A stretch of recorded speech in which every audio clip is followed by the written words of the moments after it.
Before starting this quick session, the purpose of this session is twofold. One aspect is that after interacting with you all, we will have a good feedback regarding what artificial intelligence course, how it is being conducted in the school, and how the books are helping you, whatever books are using, and what is your experience throughout this course so far, as you have been teaching in the school, or you might be planning to launch artificial intelligence course in your school next year maybe, and you are yet in planning. So this session will help you in that aspect also. So these are the two aspects where this session is focusing on. So here we go. Artificial neural network. Artificial neural network.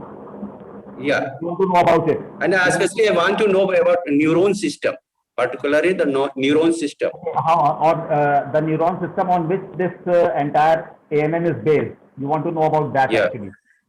Yeah, yes. Right, fine. So if we look at the human cell, if we look at the human physiology, the brain and nervous system, central nervous system of human physiology, there are axons, there are neurons. One very core structure of neurons is one axon. Axon is one unit of a neuron, and the signal travels through it. When the signal goes across the axon, there are protuberance. There are tubular protuberance out of each axon. These are called dendrites. Those elongated structures are called dendrites. If you consult a biology teacher, they will be happy to guide you in much detail in this. So through those dendrites, the signal passes, and as the signal reaches the tip of the dendrite, it converts into a sort of chemical. Technically, they call it acetylcholine.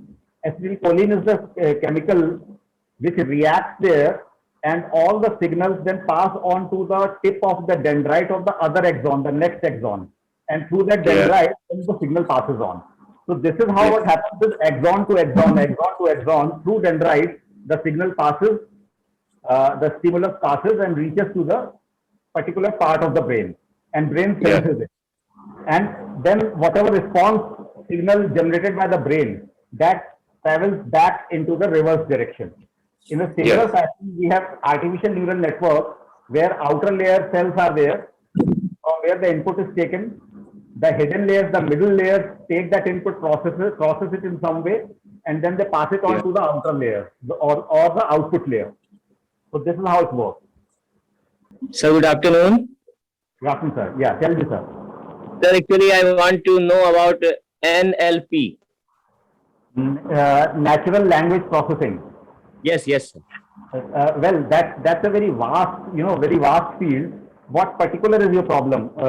If you may please focus on. Actually, the concept of NLP, when I read in book, but I clearly not understand this topic. Okay, let us try to understand NLP with a small example. Yeah. For example, if like you asked me, please explain me about NLP. Now, if you had asked this question with to a computer, how that computer would have responded. Now, computer cannot understand natural language. So, to understand NLP, first of all, we have to understand the challenges which computers face in processing the natural language. Computers cannot understand. Am I audible? Somebody saying I am not audible. Yes. Am I audible, sir? Yes, sir. Audible, sir. Yeah. So computers actually cannot understand the language the way we speak. So what computers do is computers perform some algorithm that is the part of natural language processing, wherein first of all computers try to remove the unnecessary vocabulary from the text. So, and they just catch up the keywords. For example, the prepositions are removed, the unnecessary verbs are removed, and then the keywords are only taken out. So if you're asking me, if you're asking a computer, explain me about natural language processing. So here what will happen is the computer will filter out explain and natural language processing. Now still that makes sense. Explain natural language processing. To whom it has to be explained is not important here. So computer can understand what the question has, what is the exact question, what is the requirement. Now out of these two words, explain natural language processing. Still, in certain cases, what happens, these words have to be refined, because the words which are created in the language, sometimes they are the mix of several other words. For example, if I say sleeping, sleeping is actually, the root is sleep. Ing has to be removed. Or if I say uh, running or eating, so ing has to be removed. So these prefixes and suffixes in the word, they have to be removed. The exact word has to be taken out. Yes, sir. When Yes. when the cleaning of the text is done, then what it does is, what computer does is, suppose now that depends on the application of NLP, what exactly the computer is supposed to do. Suppose Yeah, you yeah. want to classify the documents. There are huge documents which you have to classify into various categories. Now these keywords are taken out and the frequency of these keywords is calculated. Some keywords would be 100 times, some keywords would be appearing 20 times, some keywords would be appearing 50 times. Depending on that frequency of appearance in various documents, a visualization is created. Computer figures out which words are appearing frequently, and those are the important words. Depending on that frequency, the computer classifies the document of a particular type. For example, the word poverty is coming again and again in a document. Then that document might be an article on poverty. If a word unemployment or unemployee is coming frequently, then that document is talking about unemployment probably. Yes, sir. So this is one small example where Yeah, yeah, yes. processing works. So basic thing is how computer understands. Computer filters out. It picks out necessary words first, then it removes the unnecessary prefixes and suffixes from the words. That is called stemming. And then those words are used into an NLP algorithm to understand what has to be done. Classification of the document, responding in voice, or executing some command. So these things are done. Is how we can make understand about supervised machine learning and unsupervised machine learning. So supervised learning is when the machine knows what is the purpose of the data to be processed. Then that is called supervised learning. In supervised learning, we tell the computer two things.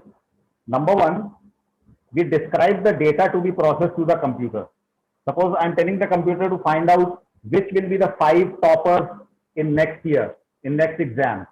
So now computer knows what output it is supposed to generate, what it is supposed to find out, number one. Number two, we are explaining about the data also. Explanation of the data means you can visualize it as some data in the Excel sheet, and each column has some heading. Column headings or field names, or somehow you are explaining what is the data about. And you are telling the computer what should be the output. So that is called supervised learning. 80% AI application happens in supervised learning format. Unsupervised learning is difficult for machine. In unsupervised learning, we expose the machine to a lot of data, and depending on whatever algorithm we have created for the machine tries to do something with the data on its own. There is no supervision. Machine does not know what output it has to generate. Whatever output machine generates, that output is analyzed by the data scientist, and accordingly the decisions are taken. So this is how supervised and unsupervised learning happens. Sir, in class 10th book of EduSoft, there are last 3 units like data science, computer vision, and NLP. Right. So my concern is that there are further 4 or 5 chapters in each unit. Do we have to take all those chapters for CBSE class 10? Like it's there, AI project cycle, in every chapter it is given separately as one topic. No, that is there are certain things which you will handle at your level in classroom. See, the project cycle is given with every component because Yes. for the understanding of the student. Fine. So you can use it as an exercise also for the student. That's a good Not as opportunity. a syllabus or portion to be covered in the class, no? No, not as a syllabus, but I request you to let the students cover the questions also so that they learn better and their understanding develops. So that is Actually, given- sir, I know that AI is it's a new technology and students are very much interested in this also. But again, CBSE has kept this as a skill subject. So we are Yeah. getting just 2 periods in a week. You must be knowing. It's Right. not like the other main subject, but the content and the things, the methods which we have to teach them, they all are new. They are new to them. So Right. it takes a lot of time. That is my main concern. Okay, thank you for this thing that I need not to cover all the things in class. Only to cover the every project cycle example which we have given there, that is for your understanding. You can use it for discussion in the classroom, or you can take it here as an example also. Thank you so much, sir. And one more thing, ma'am, there is Yeah. CBSE teachers handbook also there on the website. So I suggest all of you to please have that handbook ready with you in the classroom. If possible, take a printout of it and you Okay. follow the pattern which is given in the handbook for teaching in the classroom. Our book is mapped to that handbook. So that will be very helpful for you. Handbook which is there on CBSE website, right? Yeah, for class 9th and 10th. Okay, sir. Okay, sure. Thank you. Welcome, ma'am. Sir, good evening.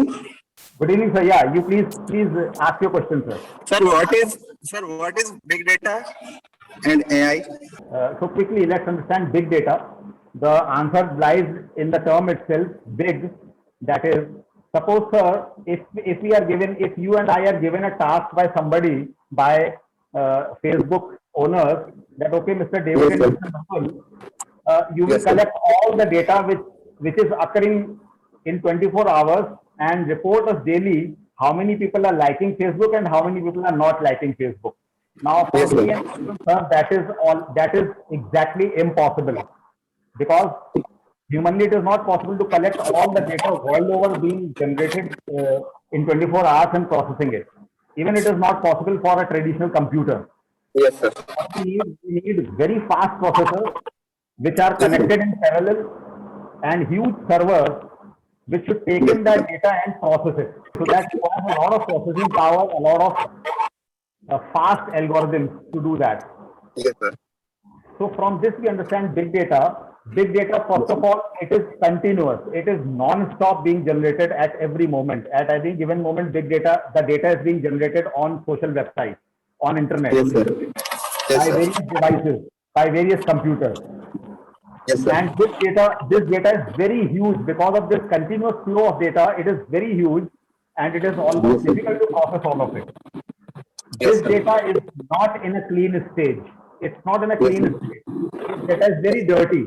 When you have this data, you need special expertise, algorithms and programs and software to clean the data so that this data can be processed by the machine. Yes, sir. This is what big data is. Artificial intelligence is the practice which does this, which processes the big data, which handles the big data. Artificial intelligence are the programs developed computer programming language to deal with the big data. And Yes, some of it are useful outcomes, useful predictions, useful classifications, reinforced learning and all those things. So this is the line between big data and artificial intelligence. Our school is not AI, is not having AI. So we need AI lab setup also. For artificial intelligence, as far as till class 10th is concerned, as I'm sure, for artificial intelligence, we do not have to set up any special lab. As far as programming of artificial intelligence is concerned, that is done in Python programming language, and that can be done on even a simple laptop. So you do not need any sophisticated hardware or hardware upgrade for artificial intelligence in your class. What you need is a good book for teaching artificial intelligence which covers the curriculum very well. Of course, we have those books, and your teacher should be ready with the training. CBSE has also conducted the training. You can watch our videos also. We conduct the training for the schools also. And you have the teacher, you have the book, and you can start. So there is no sophisticated hardware or software required for starting artificial intelligence. Hi, sir. Hi, sir. Good evening, sir. Good evening, So, sir. our school is actually planning to implement artificial intelligence maybe in the coming years, but I am maybe unsure or I'm not clear about how CBSE is actually pushing this paper. Is it a compulsory paper, or in which all classes it is compulsory, if it is compulsory, and if it is not compulsory, how it should be taken? All these things I'm having doubt, and even my management is having, when I was actually pushing for this paper, they were asking me about all these curriculum, syllabus things, and I'm not sure about all these things. Can you please help me in understanding this? As of now, this artificial intelligence is an optional subject. It is a skill subject, and it sounds like very important subject because everywhere artificial intelligence applications are around us. So it is very important, of course, but CBSE has kept it still as an optional subject. So it is just up to you to start with the course or not. You are free to do that. So there is no obligation of starting this course. If you wish, you can start it in your school. But what we feel is that artificial intelligence is the technology. It is going to change the face of the world. It is already changing. So it is very important for the students at this stage to learn and be prepared about it. Yeah, that question is answered. My doubt is about what else classes we are having an artificial intelligence syllabus for CBSE as of now, because when I was looking, I could not see any CBSE syllabus for classes below 8th. But I think EduSoft is having syllabus for 6th and 7th also. Syllabus from CBSE, the formal syllabus is from class 8 onwards. For class 6 Okay. and 7, what CBSE has suggested is you can conduct an 18-hour course for class 6 and 7th also, just an awareness course or curiosity course, you can say, and that depends on the school.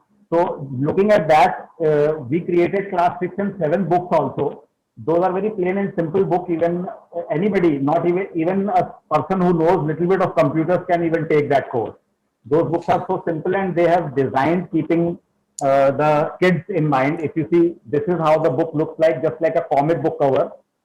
And it is all fun-oriented activities here, and you can teach through puzzles, games, and program. A little bit of game programming is also there for the interest of the student. So we have introduced class 6th and 7th our own book to prepare the student when he goes into class 8 and faces the real formal curriculum by CBSE. But so the public examination is only for the 10th, right? CBSE public examination do we have for the 8th and 9th? Yeah, 8th, 9th and 10th also, and 11th, 12th also is there. Oh, 11th and 12th also we are having CBSE, CBSE suggested syllabus? Yeah, CBSE syllabus is there, sir. If you see, Oh, if you go into the AI section of website, you will see it there. Oh, okay. AI is going to be a very scoring subject for a student, because that being a new subject, and it's not very difficult. So if students go for it, it's a very scoring subject for them. Because if a student fails in any one of the main subjects, the skill subject can replace it. So that advantage is there with the students. And for that, artificial intelligence is a very good choice as far as students' performance is concerned. But artificial intelligence has to be taken by those students who are really willing to take it up in future and who are going to deal with computer science and mathematics. Because a lot of mathematics and computer science will be there in higher classes in undergraduation and graduation at that level. So any Okay. student who is going for arts and non-science subjects should not go for it. Okay, fine. Thank you, That's why sir. Thank you. in 7th and 8th, in 6th, 7th and 8th, that's why they can decide whether they are interested in that or not. Then in class 9th and 10th, they can make their decision. So I just have a query regarding artificial intelligence course and books. With these set of books upcoming, and if some schools nearby Meerut, Delhi takes those set of books, how would the lab practice and overall structure of that will be in frame of mind? How those lab activities and lab sessions will be conducted?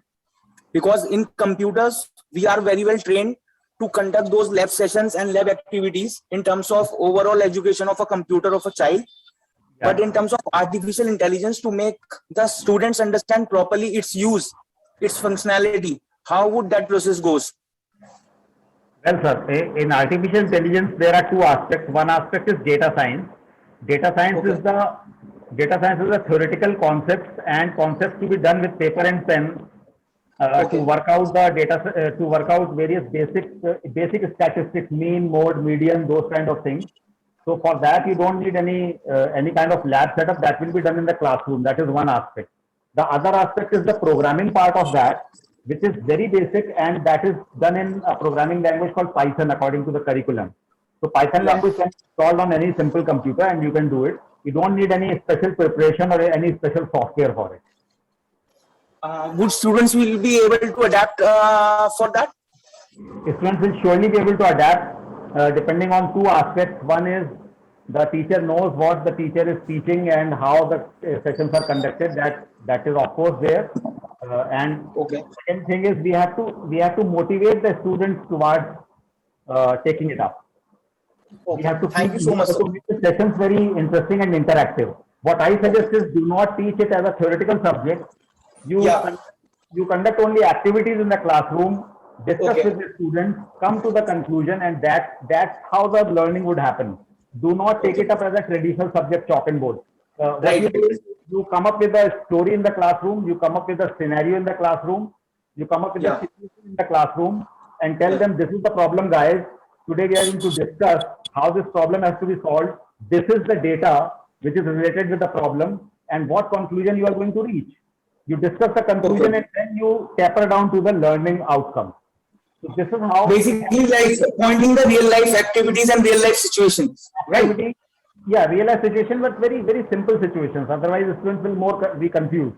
So it has to be Okay. real life, simple situation, activities, a lot of discussion, a lot of discussion.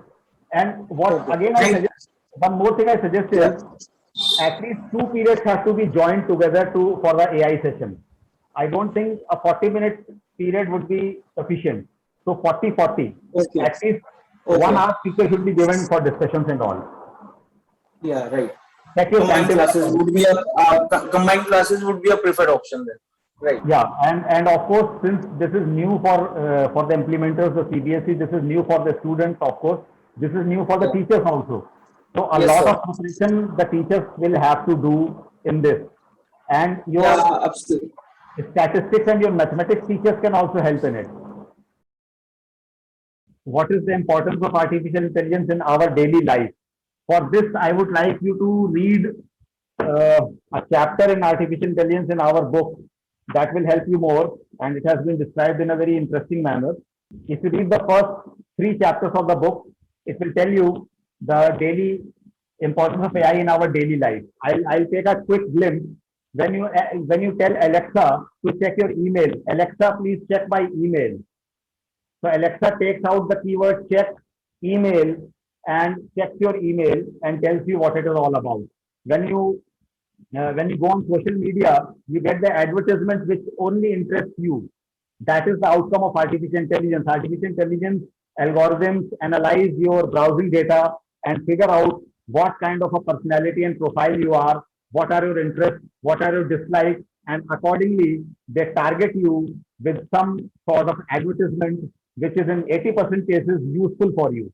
So these are the aspects which are very much helped by artificial intelligence. Artificial intelligence can predict by analyzing the data of a patient whether he should be admitted in the ICU, he needs the treatment, whether his report is showing the carcinogenic cells, the cells which cause cancer or not. These kind of things can be predicted very closely by artificial intelligence. Artificial intelligence can tell a transport company whether the shipment has reached or how long would it take to reach a shipment through a congested traffic. So these are certain very quick daily life scenarios where artificial intelligence is helping you. All the recommendations of the movies, songs, and products which you see are outcome of artificial intelligence today. If a learner is going through a course which is supported by artificial intelligence algorithm can analyze the performance of the student, how long does it take to watch a video, how he is doing his assignments, and analyzing all that data, a profiling of that student is done to decide whether that student needs more help, more counseling, does he need another course, or is he doing well to move on to the next level. So this all is being done by artificial intelligence. This is a quick glimpse to AI. So actually, I have just gone through your 6 to 8 books. We have not opted yet for 9th and 10th, Okay. and that will do in next year. So in 6 to 8 books, I just saw that in the network also internet, 6-7 classes syllabus is not given the way it is given for class 8. So how can we identify that 6-7 syllabus is there, whatever you given in the book? So can we follow that or we can reduce it? Okay, ma'am. I'm coming to your question. That's a very good question, and that question might be in many minds out there. What you want to know is that CBSE has suggested syllabus only for class 8, 9 onwards. For class 6 and Right. 7, there is no formal syllabus suggested by CBSE. What CBSE has suggested in their circular, they have recommended the schools, if you wish, they are telling the schools if they wish, they can conduct the same course which is there in class 8 to class 6 and 7. That they have suggested. There is no defined curriculum. What we did is, we diluted the course which is there in class 8. If you compare class 6, 7th and 8th books which we are designed, we have diluted the curriculum of class 8. We have added some interesting activities into it for the kids. We have made it very colorful, very beautiful and attractive, and made it very simple for the students and for the teacher. And then we designed that book. So that book contains the topics which you see are there in class 8 also, but they are in a very basic and very interesting form, activity-based form. So that is what we have done. So you can use those books for class 6 and 7, and those books will prepare them to handle the curriculum, to understand the curriculum which is there in class 8. Like I found there is some Python chapters, programming chapters in 6 and 7, but it is not in class 8 book. So it is not mandatory to do Python programming in class 8 or 6, 7? Ma'am, class 8 has got Python programming according to the curriculum which is given by CBSE. We could not deviate from it. Class 6 and 7 में हमने क्या किया है? In class 6 and 7, we have gone for Python programming just to make the students familiar with programming concepts. In class 6 and 7, if you see, they are making some very beautiful patterns out of Python Turtle library, Basic things. developing a small game, and that's it. So they get familiar with the programming concept. Now those programming concepts will equip them to understand actual, real, serious Python in class 8. Somebody was asking what is the future after class 12 regarding artificial intelligence. What we see around today, the kind of applications we see around, they all are equipped with artificial intelligence mostly. Many things are automated by the help of artificial intelligence. So when these students will grow up, the students which are there today in class 9th and 10th, already the artificial intelligence ready libraries are being developed. When these students will grow up and move on to graduation, all those components would be fully developed, and very new kind of careers will start in every aspect. In every industry, they will need a data scientist, they will need a data engineer, they will need a data architect, they will need an artificial intelligence application programmer. So all these new designations will be there. The best part is that they will be in every industry. So artificial intelligence is going to the umbrella for all the industries. Every industry, be it hospital, be it school, education, defense, you name any industry, they will need these designations there. So it's a complete new line of career which students can follow, and it's very, very useful. So someone is asking that, can you suggest which websites to follow for current ICT syllabus of CBSE? For current ICT syllabus of CBSE, CBSE Academics is the only website which is most reliable. If you go here and there, you will find that those websites are showing you the content which is just, remix of the same content which CBSE has provided. So you need not to go anywhere. What you do is you watch videos on YouTube. You can come to our channel also.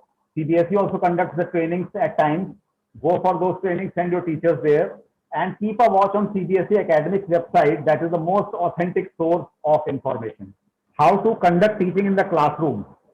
As I have spoken earlier also, whatever topic you are going to teach about artificial intelligence in classroom, for example, you are going to teach about ANN or evaluation of AI model, or explaining what is artificial intelligence, whatever topic is there. What I suggest is, please prepare 1 week before the session. I know teachers are very busy creatures of God, but that you have to take out. You please prepare 1 week before so that you have ample of time to create examples to explain, and the examples to be worked out by the students, the activity to be done in the classroom. So for that you have to do a little study. You watch the videos on our channel or on other channels in YouTube, You read the book, create your own examples around those examples, and then you go into the classroom. You go into the classroom either with a story or with a scenario. This is the only way to effectively teach artificial intelligence to the students. Otherwise, they will not find it interesting. First, prime thing is to make it interesting for the students. If it is not interesting, they won't listen to you. So that is more important. So please prepare a scenario around which you will keep your explanation. Keep one activity ready to involve the students and let it do it. Debrief on the activity, do a discussion. So it has to be a scenario, activity, discussion, and then reaching to the conclusion, which is the learning outcome. This should be the pedagogy in the classroom. I was just looking at the CBSE website AI part, but I could see only the syllabus for 8th and 9th. Just now you were mentioning, right, that the syllabus for 8th onwards is there, but I could see only 8th and 9th there. 8th, 9th, 10th is also there, sir. I will send you. You can share your email ID. I'll send you the syllabus. 8th, Okay. 9th, 10th, and 11th onwards. Okay, okay. If you can send me the syllabus for other classes, it will be helpful for me. Sure, sir. Sure, sir. You please put your email ID in chat, and I will take care of that. I suggest, whether books are not talking about it, but I suggest you create your examples in Excel. Most of the examples in Excel can also be created. There are certain basic things in Excel related to statistics which you can teach your students. First of all, you teach your students the importance of sorting the data. Sorting, filtering. You can explain to them mean, median, mode with the help of Excel. So that way you can give them exercises in the classroom also, in the laboratory also. So Excel is a good tool to demonstrate some practical aspects of artificial intelligence. For example, if mode is there, if you take a simple mode statistics concept, it has a vast implementation in real life. Mode only tells us how popular is a product. Because what is mode? The definition of mode is the number of occurrences of a particular number. So number of occurrences tell us how many people have opted for a product, how much popular is a movie, what is the rating of a product by the customer. So that is calculated by the help of mode. Then sorting the data gives a lot of clarity to the data. How basic graphs can be made in Excel that you can show to your students. So in Excel, you can teach them basic formulae of calculation. You can teach them mean, median, mode, calculating variance, calculating standard deviation in Excel first of all. Then you move to Python. You can show them basic charts, how to create them in Excel. In our book also, we have given online tools where you can go and show them how to create charts. Online activities are also there. In our book, there is one component which is normally is in the back of the chapter, experiential learning mini project. If you see experiential learning, I suggest you create your activity out of this experiential learning topic. You do it yourself first and use it in the classroom to explain the concept. So that will greatly help you.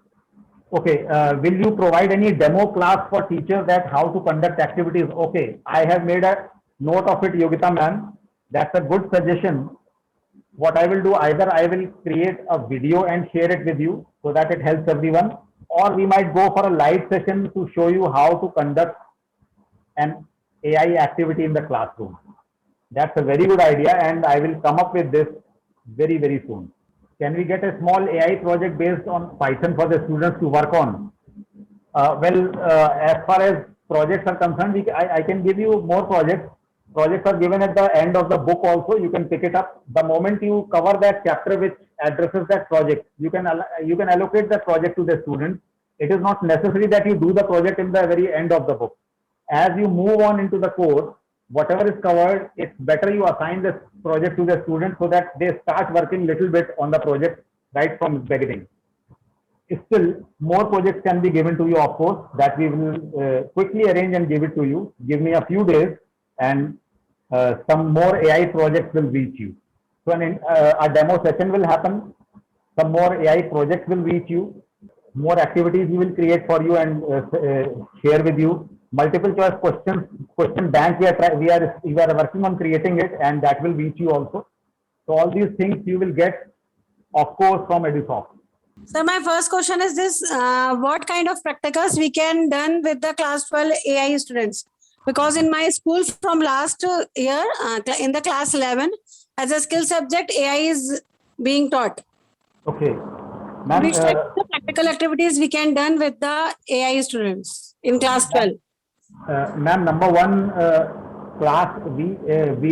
deal till class 10th curriculum actually. So I'm not the right person to answer those questions. I can find it out and tell you later. But as far as, because I'm not familiar with the curriculum of class 11 and 12. So I cannot exactly pinpoint how you should conduct the class for class 11 and 12. But as I suggested, you have to do it through some activity because most of the things are theoretical. Yeah, activity we are going on, but the project section is also given there. You cannot take, see, generally what happens is when we teach a computer subject, we visualize a lab with computers. Yeah. It's not necessary that a lab has to have computers. Okay. A lab can be without computers also. If there is a data science lab or if it is a mathematics lab, so those will be having different tools. Those tools are your activities. So what you have to do is you have to give problems to the students. You divide the students into groups, give a different problem to each group and debrief on that activity and explain them what they have learned. So activities are your practical actually. Okay. So you will be using activities to explain the concept as well as to do it practically how to work it out. So in data science, there is all activity based learning. There is no hardware involved as such. So when you go for Python programming, then of course they will go to the lab. Sir, my next question is that which of the courses the students can do after the class 12th related to AI jobs? Don't worry. What I will do, I will send you a PDF of those chapters. Okay. Now in that PDF, it will be telling about all the career prospects, what students can do in future. So that you can give to the students also, or you can explain it to them. No need to teach them about it. Just give it to them or show it to them. That will be enough for them. So here I would like to thank you, all of you, to be with us, to come up with the questions. We have a pretty good idea how you look at artificial intelligence now, how in much positive light it has been seen now. And we will try to reach out to you with all the help we can in terms of MCQs, PDFs, activities, more projects, more sessions for you, and more videos for you. Keep watching EduSoft Knowledge Works. That will help you a lot. Thank you once again, and good evening. Have a nice weekend.